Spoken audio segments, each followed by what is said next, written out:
Welcome to Miss Scarlett. Subscribe and don't miss out on Patreon. Have fun! Leighton stirred in the dim light of the hospital room, his body heavy from the anesthesia that still lingered like a fog in his mind. The surgery had been routine, a minor procedure to repair a torn ligament in his knee from a hiking accident, but the recovery felt anything but ordinary. His brother, Marcus, had promised to be there, but work had pulled him away at the last minute, leaving his girlfriend, Elena, to step in. Leighton had never met her before. She was a recent addition to Marcus's life, someone he'd only heard about in passing conversations. Now, here she was, sitting by his bedside with a gentle smile, her dark hair tied back in a practical ponytail. "Are you awake?" Elena asked, softly, leaning forward. Her voice was warm, like a blanket on a chilly evening. Leighton blinked, trying to focus. The painkillers made everything swimmy, his thoughts tangled in a haze. He felt vulnerable, exposed in the thin hospital gown, his auburn hair matted against the pillow. "Yeah, I think so," he mumbled, his words slurring slightly. The medication pulled at him, dredging up fragments of his secret online life, where he escaped into forums and chats as Alice, a persona he'd crafted years ago to explore feelings he couldn't name in the real world. Elena adjusted the blanket over his legs. "I'm Elena, Marcus's girlfriend.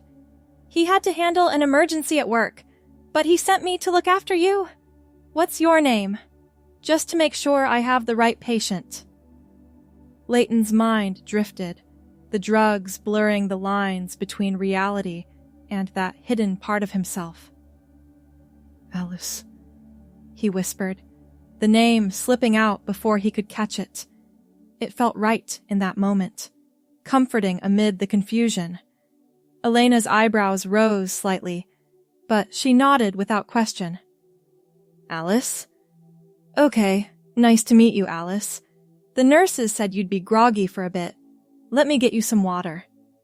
As she poured from a pitcher, Leighton, now inadvertently Alice in her eyes, felt a strange sense of relief wash over him.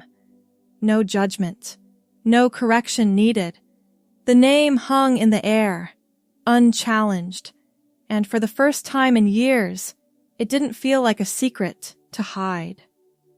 The next few days blurred into a rhythm of recovery in the quiet apartment Marcus had arranged for him post-hospital. Elena had insisted on staying to help, her presence a steady anchor. She brought meals on trays, helped with the crutches, and chatted about everyday things. Books she was reading, the latest shows on streaming. Leighton, still medicated and confined to the couch, found himself responding as Alice without much thought. It started small. When Elena asked about preferences for tea, he mentioned chamomile with honey, a detail from his online persona's imagined life. "You're handling this so well, Alice," Elena said one afternoon, fluffing the pillows behind him. "Marcus mentioned his brother was the one having surgery, but I guess there was a mix-up with the details. Anyway, I'm glad to be here for you." Leighton didn't correct her. The confusion from the drugs had faded, but the comfort of being seen as Alice lingered. It was like slipping into a warm bath after a long, cold day. His auburn hair, usually tied back in a hasty ponytail for work, fell loosely around his shoulders now, and Elena even offered to brush it gently one evening, her fingers careful and kind. As the pain ebbed and mobility returned, Leighton began to explore this newfound ease. One morning, while Elena was out picking up groceries, he rifled through the bag of clothes Marcus had left, baggy sweatpants and old t-shirts. They felt wrong, abrasive against his skin in this vulnerable state. When Elena returned, he hesitated before speaking. "Elena, do you think... could we get something softer? Like pajamas, maybe in pink or purple? Nothing too rough." She tilted her head, then smiled. Of course. Recovery should be comfortable. I'll run to the store. Any specifics? Soft fabrics, feminine styles, robes too, if possible. Elena returned with armfuls of bags, unfolding silky pajamas in pastel pinks, flowing robes in lavender hues that draped elegantly. Leighton slipped into them that evening, the material whispering against his skin like a gentle embrace. For the first time, he looked in the mirror and saw Alice staring back. Not a fleeting online avatar, but something real, awakening from years of dormancy. The auburn hair framed his face softly, and the robe's hue complemented it perfectly. Elena noticed the change immediately. You look so much more relaxed, Alice. Those colors suit you. They spent the evenings like that, Elena reading aloud from a novel while Leighton, now fully embracing Alice in her mind, listened, wrapped in the robe. Conversations flowed easily. Alice shared stories from her past, drawing from the online persona's fabricated memories, but infusing them with genuine emotion. Elena opened up too, talking about her own dreams of starting a small business, her laughter filling the room. One particularly quiet night, as rain pattered against the windows, Alice felt a shift deep within. The vulnerability of recovery had stripped away the barriers she'd built over the years, the ones that kept Alice hidden in digital shadows. Being treated as female, cared for without expectation or judgment, ignited a spark that had flickered faintly before, but now burned steadily. She didn't want to let it go. Days turned into weeks, and as the knee healed, Alice's confidence grew. Elena helped with small tasks, like styling the auburn hair into loose waves, or suggesting simple makeup from her own kit, just a touch of lip balm and mascara to brighten the eyes. It wasn't about transformation overnight. It was about comfort, about feeling seen. By the time the doctor cleared her for light activity, Alice knew she couldn't return to the old ways.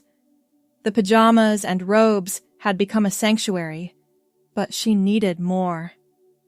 Elena, I think I'm ready to build on this, she said one morning over breakfast.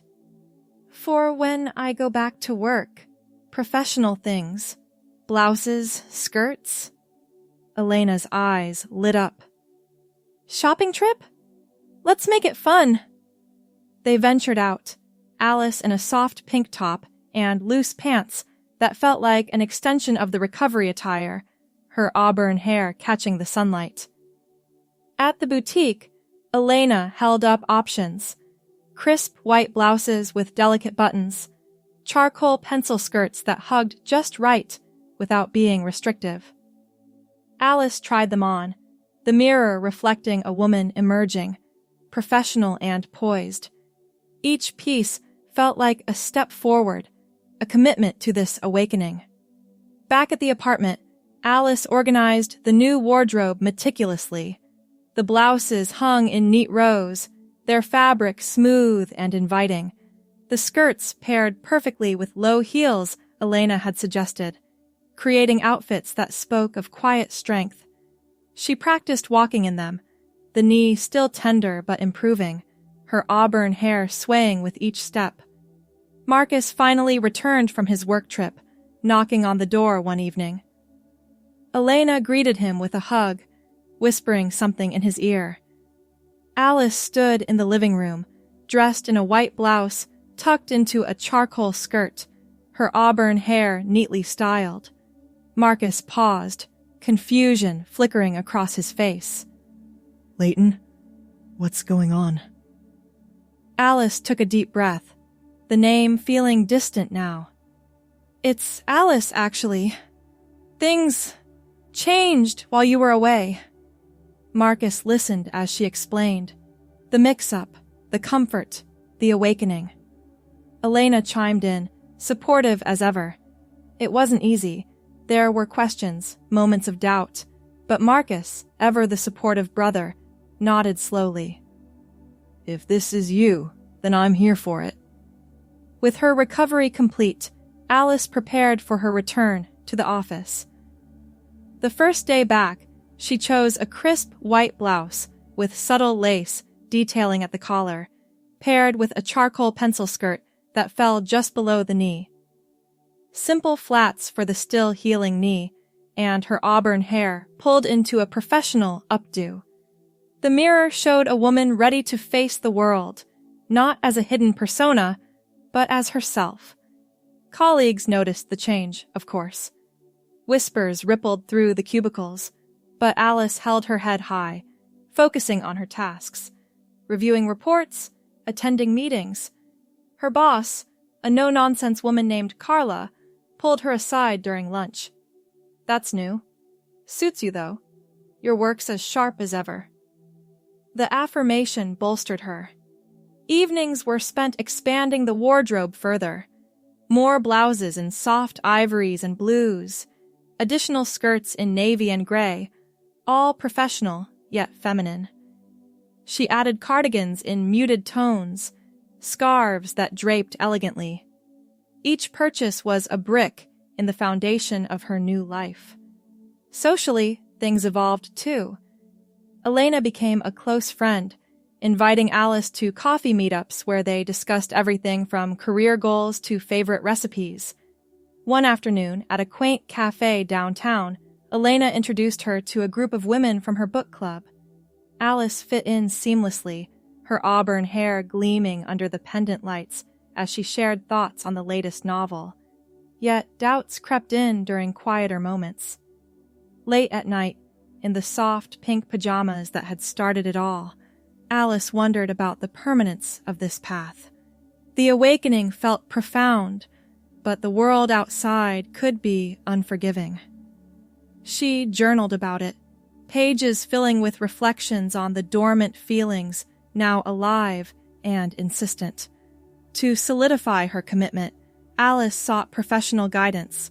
She scheduled appointments with a therapist specializing in gender identity, sessions that delved into the years of suppression, the online escape as Alice, and the serendipitous recovery that brought it all to light. The therapist listened, offering insights that helped Alice navigate the emotional terrain. Physically, she explored more. Subtle changes like manicures in neutral shades, earrings that dangled delicately. Her auburn hair became a point of pride. She learned to style it in various ways: loose curls for casual days, sleek buns for meetings. Each morning ritual reinforced her identity, the mirror a daily affirmation. Work challenges arose, naturally. A project deadline loomed, requiring late nights. Alice stayed at her desk, blouse sleeves rolled up, skirt smoothed as she typed furiously. Colleagues rallied around her, the change in her presentation sparking new dynamics, more collaborative, less guarded. One evening, after a successful presentation, the team went out for drinks. Alice sipped a sparkling water, her charcoal skirt paired with a silk blouse that caught the bar's warm glow. Conversations flowed, and for the first time, she felt truly integrated, not as an outsider hiding a secret. But life wasn't without hurdles. A family gathering loomed. Marcus's birthday dinner. Alice arrived in an elegant purple robe over her outfit, a nod to the recovery days. Relatives stared, questions bubbling up. She explained calmly, her voice steady, auburn hair framing a face of quiet resolve. Some embraced it. Others needed time. Marcus stood by her side, deflecting awkwardness with humor. As months passed, Alice's wardrobe grew extensive. She invested in tailored pieces, blouses with pearl buttons, skirts with subtle pleats for movement. Accessories followed, handbags in leather tones, belts that cinched waists elegantly. Shopping became therapeutic, each item a celebration of self. Friendships deepened.